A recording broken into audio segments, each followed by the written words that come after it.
Bonjour à tous, bienvenue dans ce nouvel épisode de la glycémie.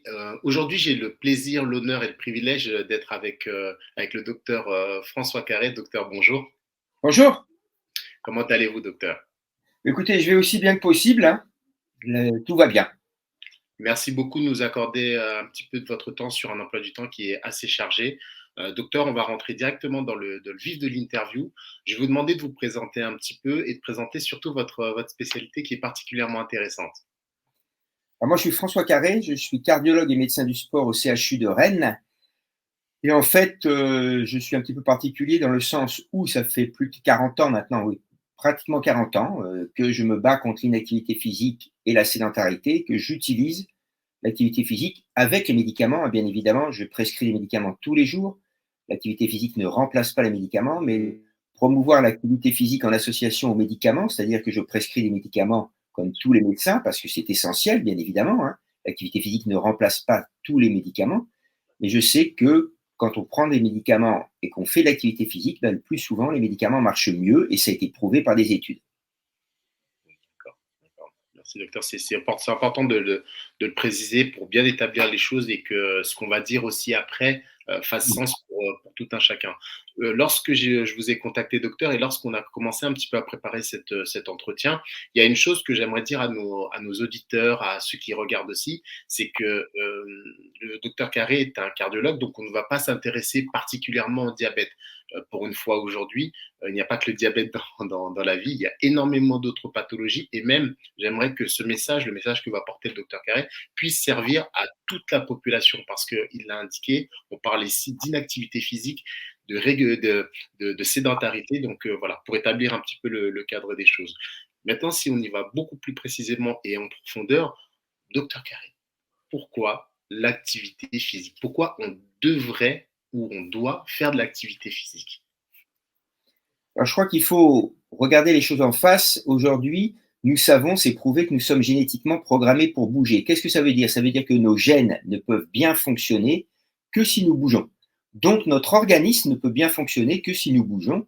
On en a la preuve. En fait, le muscle parle à l'ensemble des organes, le muscle qui se contracte, en particulier au cerveau, en libérant des petites molécules, peu importe, qui vont aller sur les différents organes et leur dire, il faut faire ci, il faut faire ça. Mais ces molécules, pour qu'elles soient produites, il faut que les gènes soient stimulés. Et stimulés par quoi? Par mon muscle qui se contracte.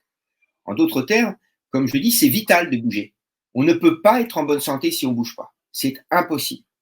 Donc, il faut le faire absolument. Et comme vous l'avez très bien dit, le diabète est particulièrement concerné parce qu'il y a eu la cardiologie, puis la diabétologie qui ont vu les bienfaits de l'activité physique. On a été les deux premières disciplines à le voir. Mais d'ailleurs, le cœur est bien touché par le diabète, hein, bien évidemment. Mais c'est beaucoup plus large. Si vous bougez, vous avez moins de risque de cancer, vous avez moins de risque de maladie d'Alzheimer, vous avez moins de risque de maladies neurologiques comme la sclérose en plaques, comme la maladie de Parkinson, toutes ces choses-là. Tout simplement parce que ça veut dire que votre organisme marche bien. Donc nous n'avons pas de choix, il faut bouger. Oui, oui, non, clairement. Et docteur, ma question d'après, c'est pourquoi on le sait, j'avais vu une étude récemment que plus de 90% de la population française ne bougeait pas assez. Vous, tous les jours, vous recevez des patients dans votre cabinet.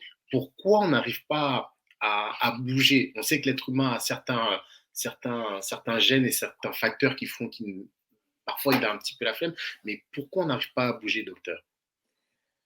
Alors pourquoi on n'arrive pas à bouger? Je crois d'abord que sincèrement, alors je vais m'adresser là bien sûr déjà au niveau de la France, les gens ne nous croient pas. Les gens ne nous croient pas comme on n'a pas cru les gens il y a 49 ans qui ont publié le premier article sur le réchauffement climatique qui allait arriver. C'est exactement pareil. Les gens ne croient pas que ça va arriver. Les gens croient en France que j'ai un petit symptôme, je vais prendre un médicament. C'est moins compliqué de prendre un comprimé que d'aller marcher. Les gens se disent c'est dans la tête des autres. La preuve, c'est que quand je discute avec des collègues, en particulier d'Europe du Nord, ils me disent mais François, quand je viens à Paris, qu'est-ce qu'il y a comme pharmacie? Il y en a beaucoup moins à Stockholm. Donc là, c'est déjà un premier message. Ça veut dire qu'on a déjà, nous, ce premier réflexe. Alors, pourquoi? Parce on est rentré dans ce que j'appelle maintenant, parce que c'est devenu une addiction, l'addiction à la chaise. Plus je suis assis, plus j'ai envie d'être assis. C'est exactement comme le fumeur. Plus je fume, plus j'ai envie de fumer. Et en fin de compte, comme me disent les fumeurs, mes patients que je vois beaucoup, parce que je vois beaucoup de fumeurs malheureusement, qui me disent, vous savez docteur, c'est un peu bête parce que sur les 20 cigarettes que je fume chaque jour, il y en a 3 dont je me rappelle. Les 17 autres, je ne me rappelle pas. Bah, être assis, c'est pareil. Je ne me rends pas compte que je me suis assis 2 minutes pour attendre le métro, pour 2 stations dans le bus. Je ne me rends pas compte. C'est une véritable addiction. Or, il faut quand même le dire, aujourd'hui, la chaise tue plus que le tabac. La chaise tue plus que le tabac.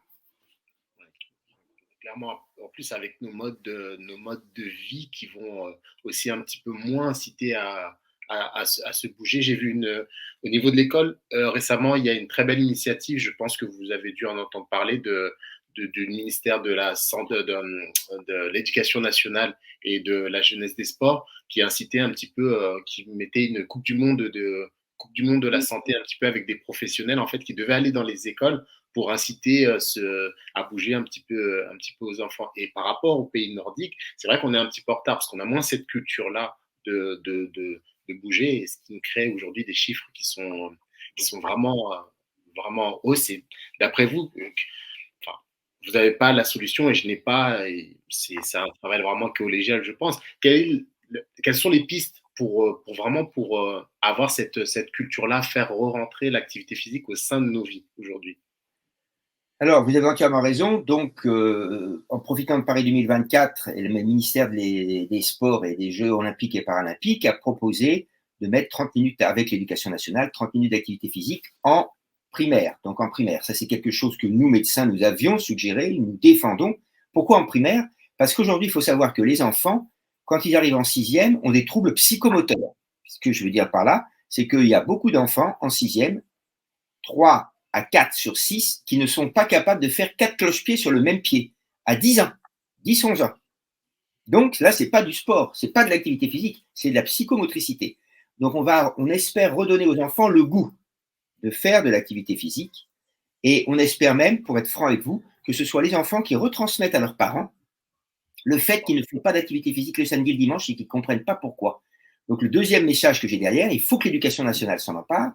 Il faut qu'on prenne vraiment le problème à bras le corps parce que, même si on ne va pas parler de diabète aujourd'hui, il faut quand même se rappeler qu'aujourd'hui, les enfants de 16 ans et 18 ans ont des diabètes de type 2.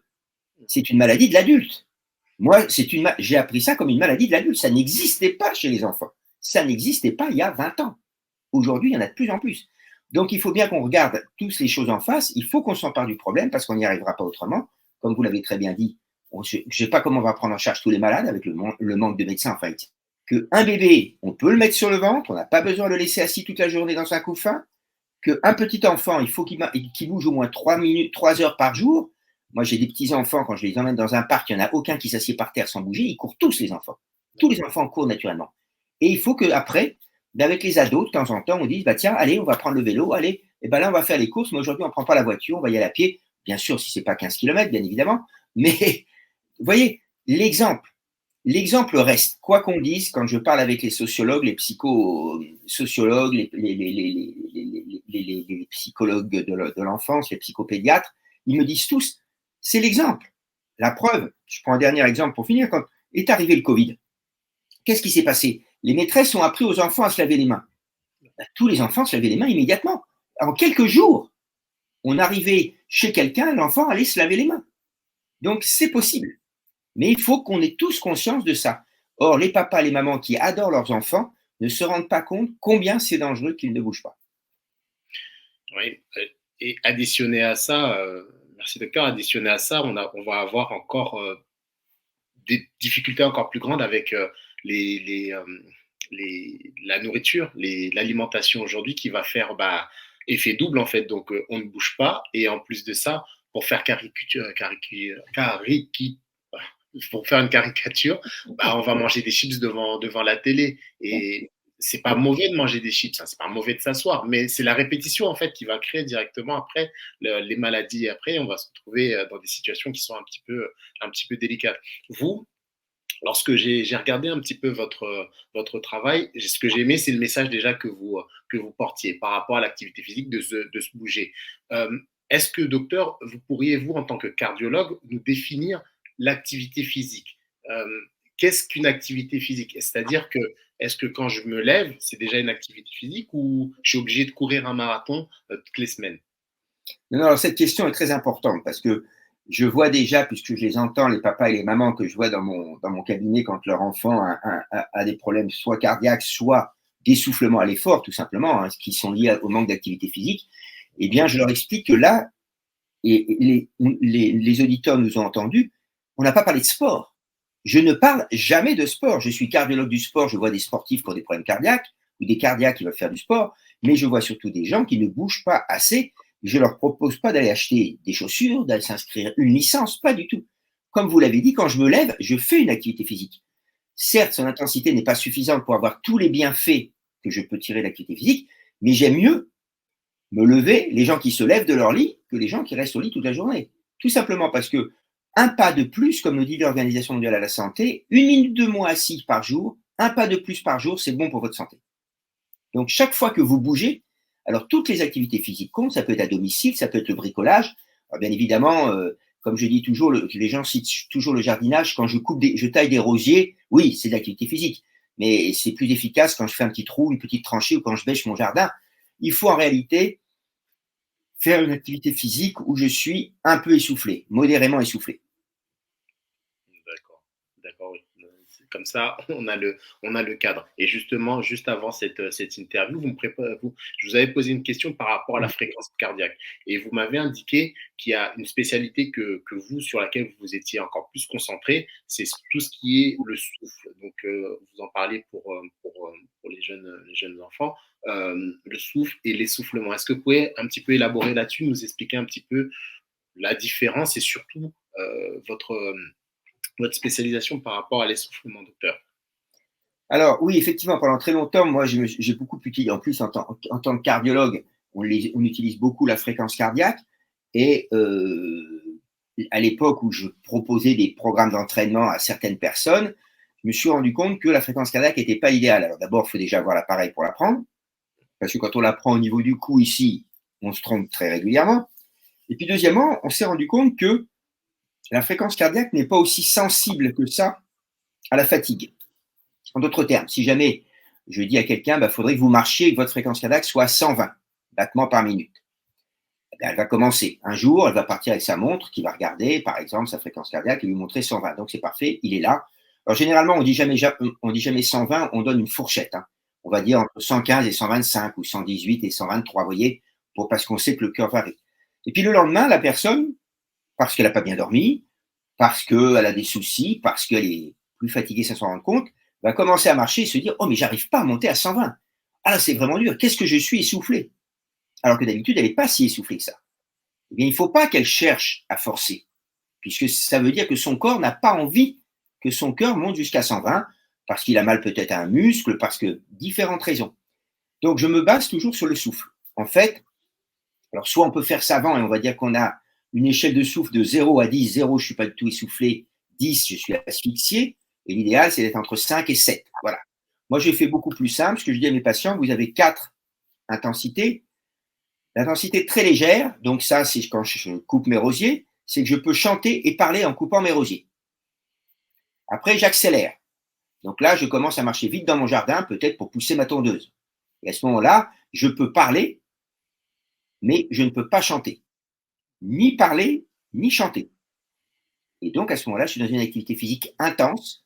Et enfin, la dernière, c'est l'activité physique très intense, où là, j'ai qu'une hâte, c'est que ça s'arrête. En fait, l'activité physique modérée recommandée, c'est je suis un peu juste pour arriver au rendez-vous que j'ai ou pour attraper mon bus, donc je marche un peu plus vite. Et je peux parler aux gens à côté de moi. Vous voyez? Ok, intéressant sur le souffle. Lorsqu'on ne fait pas de sport, et bon, ceux qui nous regardent et qui nous écoutent, on connaît cette sensation-là. Courir après le bus, ça, par contre, on sait faire. Si vous voulez être plus efficace pour rattraper le bus, entraînez-vous sur ces différents niveaux d'essoufflement. C'est vraiment quelque chose d'important parce que ça rentre aussi dans la logique de ce que vous disiez entre activité physique et faire du sport. C'est des choses qui sont vraiment totalement différentes. Mais aujourd'hui, docteur, excusez-nous, c'est dur. Vous êtes cardiologue, mais c'est dur pour nous, comme un des mortels, de faire un petit peu d'activité physique, docteur, parce que, vous voyez, on travaille 39 heures, il y a les enfants, il y a beaucoup de choses, docteur, et on ne trouve pas le temps. Parfois, on n'a pas le temps de faire de l'activité physique. On part tôt le matin, on revient tard le soir, on n'a pas la motivation, on n'a pas l'envie. Quelles seraient pour vous, si vous pouvez nous donner des pistes d'activité physique qu'on pourrait faire? Quel type d'activité physique nous serait bénéfique et serait très rapide à mettre en place? Alors, il y a deux types d'activités physiques. Après, je vous donnerai mon modeste exemple. Que ce que j'ai mis en place, parce que je suis comme vous, hein, je suis comme tout le monde, moi, j'ai rien de particulier. La seule chose que je sais, c'est que ma santé dépend de moi. Elle ne dépend pas de mon papa, de ma maman, de mon grand-père, mon arrière-grand-père, mon grand-oncle, mon cousin. On a toujours une bonne excuse dans la vie, on en a tous une bonne excuse. Et en fin de compte, les gens aujourd'hui prennent plus de temps à s'occuper de leur voiture que de leur santé. La santé, la recommandation, c'est 30 minutes par jour d'activité physique, soit 3 fois 10 minutes. Alors, mon modeste exemple, je vous le donne, et puis après, je vous donnerai d'autres petites pistes. Ben, 1, je gare ma voiture à 1 km de l'hôpital.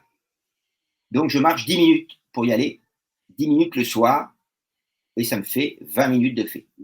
Qu'il pleuve, qu'il vente, qu'il neige. Bien sûr, je pars suffisamment tôt pour pouvoir me garer à 1 km. Et enfin, après mon déjeuner du midi, je marche 10 minutes et j'ai mes 30 minutes. Voilà. Donc, je pense qu'il ne faut pas être champion olympique. Je pense que tout le monde peut le faire, quel que soit son emploi du temps. C'est-à-dire prendre sur… Moi, c'est ce que je dis. J'explique à mes patients, vous savez, moi, ça fait 10 ans, même plus, 12 ans, que la journée dure 23h30, pas 24 heures. Je sais que j'ai 30 minutes, parce que ces 30 minutes, elles sont indispensables pour ma santé. Et l'expérience montre que si vous décidez, vous vous dites, allez, demain, je m'y mets, et que quand vous rentrez chez vous, vous n'avez pas commencé à bouger, eh bien, vous ne bougerez pas, parce que vous serez fatigué de votre journée, et vous vous direz, ah ben non, là, j'en peux plus, j'ai encore les enfants, j'ai encore ci, j'ai encore ça, et donc, je recommencerai demain. Et demain, on ne recommence pas. Il faut un cadre.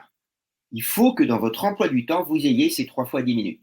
Et ça, c'est essentiel. Si vous n'arrivez pas à les avoir, vous avez une autre solution, c'est de faire 3 à 5 fois 2-3 minutes, mais là, il faut que ce soit très intense, vraiment. C'est-à-dire, quand vous avez des escaliers à monter, des étages, vous les montez très vite. Quand vous allez voir rattraper le métro, et bien là, vous marchez très vite. Et là, vous marchez moins longtemps et c'est aussi rentable. Il y a des études qui viennent de le montrer. Donc, on essaye de trouver la solution pour les gens. Mais il faut que les gens comprennent que c'est leur santé. Et quand on me dit qu'on n'a pas le temps et que je sais qu'aujourd'hui, en France, on est en moyenne, les adultes sont en moyenne 3h50 à 4 heures par jour devant la télévision, par jour, je pense qu'on peut prendre 30 minutes de ce temps devant la télévision et faire 3 fois 10 minutes ou 6 fois 5 minutes. Vous voyez? Donc oui, c'est difficile parce que on est rentré dans ce cercle vicieux. Je suis assis. Quand je me lève et que je marche, je suis fatigué. Donc je m'assieds. Et plus je m'assieds, plus je serai fatigué. Par exemple, je prends l'exemple toujours que j'ai trouvé. Alors avant, on ne le savait pas. Donc je ne vais pas jeter la pierre aux anciens. Mais des chaises à roulettes pour les secrétaires. Pourquoi des chaises à roulettes pour les secrétaires? Alors ça peut les amuser de se rouler sur leur chaise.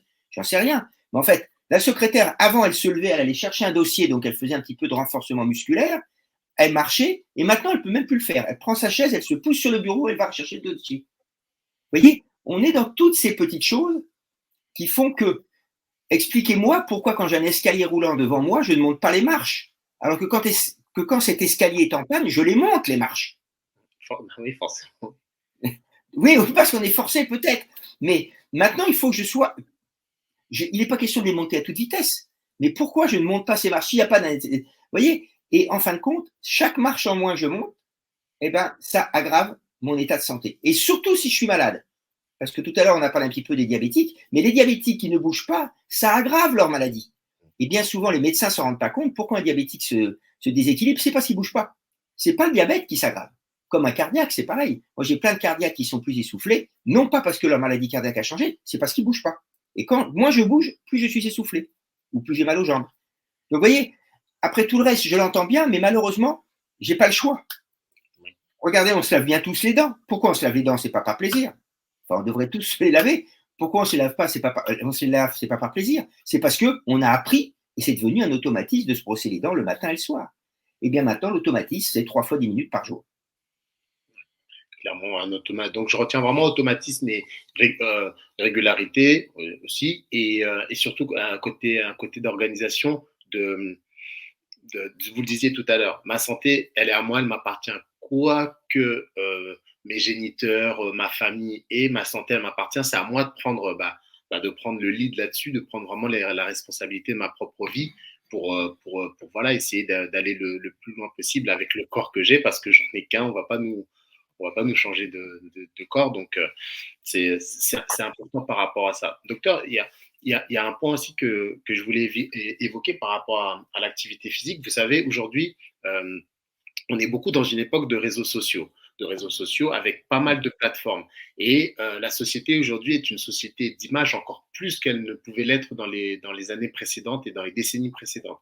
Donc aujourd'hui, quand on va faire de l'activité physique, soit un homme ou une femme, peu importe, va vouloir faire de l'activité physique, pas forcément pour elle, comme vous le disiez tout à l'heure, de prendre charge de sa propre vie, mais elle va vouloir le faire par rapport aux autres pour montrer une image. Et dans cette notion-là, l'activité physique, on se dit, ouais, mais bon, moi, je voudrais directement avoir le corps de je ne sais pas qui ou avoir les fesses de je ne sais pas qui. Vous voyez, on se compare, on est dans une mentalité comparative. Est-ce que c'est pas trop. Enfin, moi, je trouve que c'est un danger, mais comment se détacher de ça? Bon, bah, moi, je fais pas d'activité physique parce que j'aurai jamais les abdos de tel ou les biceps de tel ou ceci ou cela. Qu'est-ce que vous en pensez, docteur, par rapport à ça?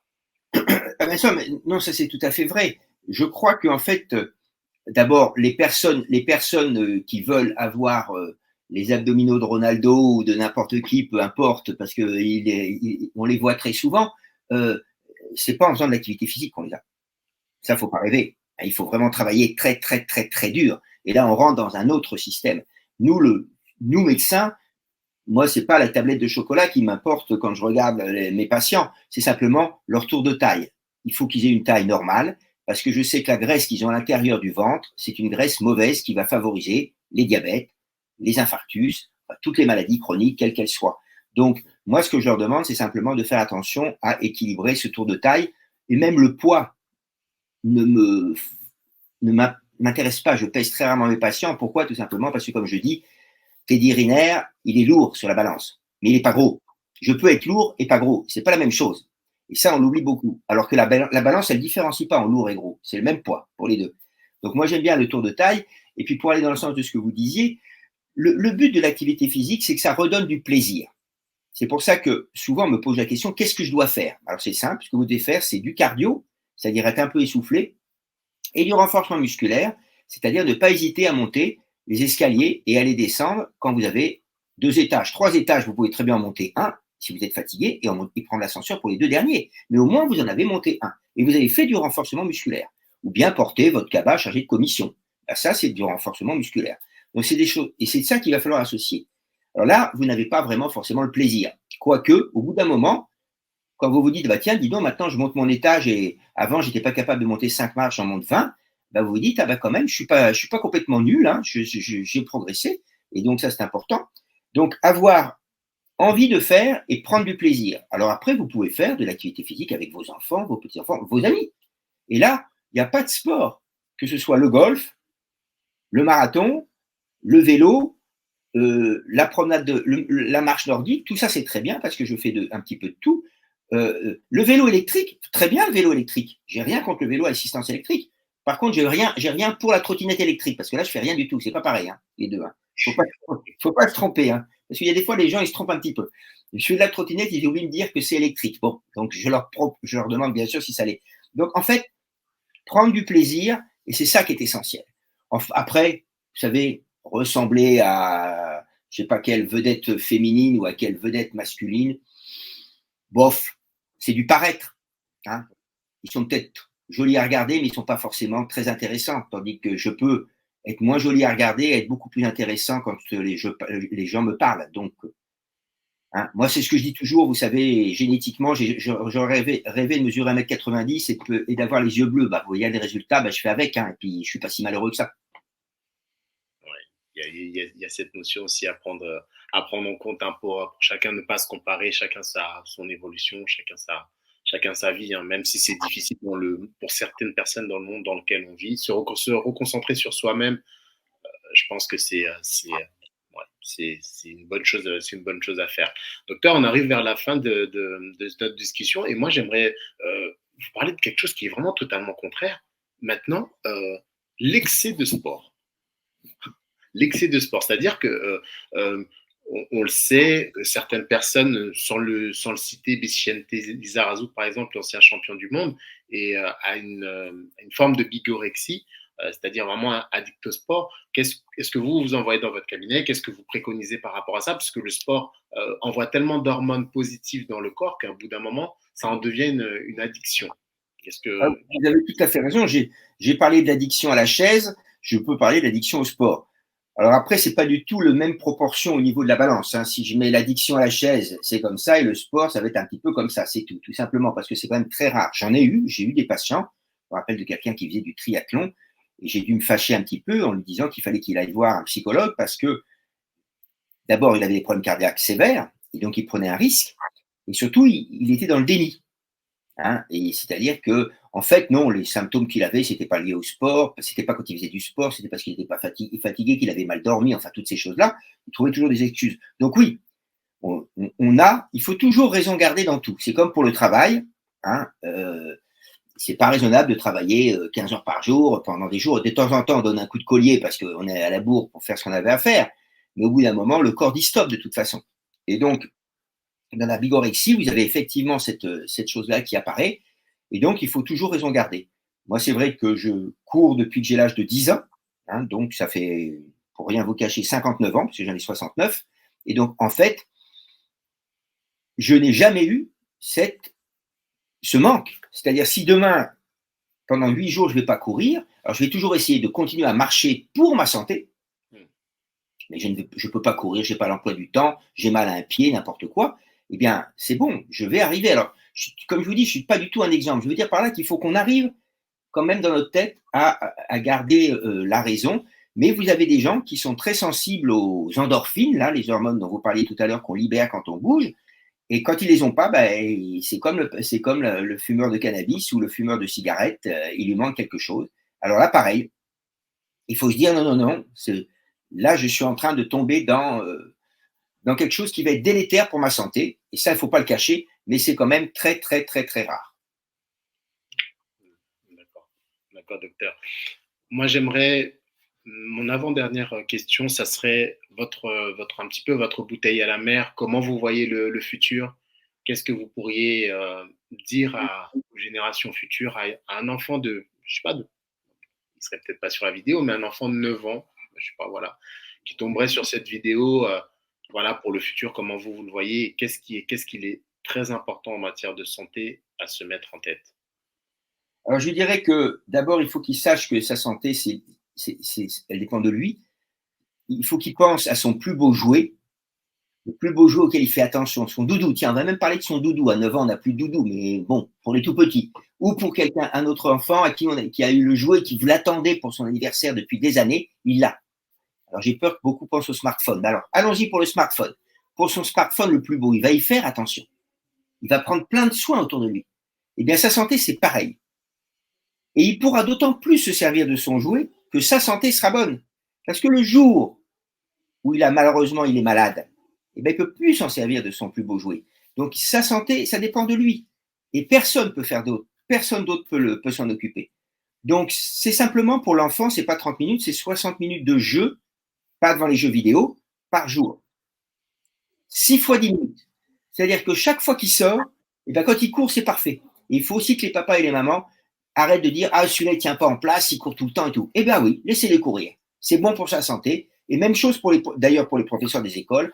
Arrêtez de penser que le bon élève c'est celui qui est assis comme sage comme une image. C'est peut-être le bon élève, mais c'est pas celui qui est en meilleure santé. Intéressant. Ouais, intéressant, un enfant qui a la bougeotte. Oui, on est aussi dans une société où parfois on veut contrôler certaines choses, mais on n'essaye pas de laisser s'exprimer en tout cas le caractère et les appétences de chacun. C'est vrai qu'un enfant qui bouge en cours, ça va être, on va tout de suite le recadrer, mais l'enfant a besoin, il est naturellement comme ça, il a besoin de bouger. Et la plus belle des choses, c'est les enfants. C'est vrai qu'ils nous montrent l'exemple, hein, de bouger, de s'amuser, de prendre du plaisir. Ils jouent avec tout, ils courent, ils sautent dans tous les sens parce que ils en ont besoin. Et on retient votre message que chaque jour, il faut que, oui, effectivement, que le cœur batte, mais qu'il batte 30 minutes minimum pour les adultes, un petit peu plus vite pour pouvoir qu'ils battent le plus longtemps possible. Merci beaucoup, docteur, pour votre Merci temps. à vous. Merci Vos, à vous. C'est un plaisir. vos recommandations, c'était vraiment très intéressant. Et je finirai par vous demander, docteur, maintenant c'est devenu une tradition depuis que j'ai interviewé Alizé Agier, je lui ai posé la question, qui d'autre d'intéressant on pourrait inviter, docteur? Qui est-ce que vous pourriez nous recommander pour une prochaine interview? Alors, si vous voulez parler vraiment de diabète, je vous avais déjà parlé du docteur Becca. Il y a le docteur Becca qui montre qu'on peut tout faire. Un diabétique, il faut arrêter. Et je me rappelle toujours d'une phrase qu'avait dit Saïd Becca, qui est devenu un ami. Il m'a dit, le plus beau compliment que j'ai pu entendre, c'est même pas un compliment, c'est une phrase d'un diabétique avec qui il était parti avec un autre groupe et ils avaient fait le marathon de New York. Et en revenant de ce marathon, le diabétique lui avait dit, si jamais un jour on m'avait dit, j'ai pu faire le marathon grâce au diabète, alors qu'avant il pensait qu'il était handicapé par son diabète, et ben non, il a pu faire un marathon et il a pu aller à New York grâce au diabète, parce que sans le diabète, il n'y aurait jamais été. Donc c'était ça que je veux dire, c'est Saïd avait cette capacité. Et dans le diabète, vous avez aussi le professeur Duclos, qui est quelqu'un qui connaît très très bien le diabète de Clermont-Ferrand, sûrement une des pontes aussi dans le diabète. Autrement, il y a des patients, hein, vous avez des patients. Moi, j'ai un patient, alors lui, il n'est pas diabétique, il s'appelle Fabrice Suré, c'est un insuffisant rénal qui est dialysé et qui fait des courses dans les montagnes, dans les trails. Donc, on a travaillé ensemble tous les deux, il est de Bretagne, et on a pu lui permettre de faire comme ça, non pas le grand raid de la Réunion, peut-être pas la plus grande distance, mais la course du Bourbon, qui est quand même de 110 à 130 km selon les années. Et on avait tout mis en place au niveau de la dialyse et tout pour qu'il puisse le faire. Donc, on peut toujours. C'est pas parce que je suis malade que je peux pas. Ça, alors je peux pas tout faire, bien sûr. Je parle pas d'être champion olympique, mais si j'ai envie de faire une longue marche, une grande balade où que ce soit, avec mon sac sur le dos, ou d'aller nager pendant longtemps, je peux le faire. Le tout, c'est de m'entraîner et d'être, bien sûr, avec un médecin qui soit à l'écoute et qui y croit. Parce que c'est vrai que tous les médecins n'ont pas toujours cet état d'esprit. Voilà.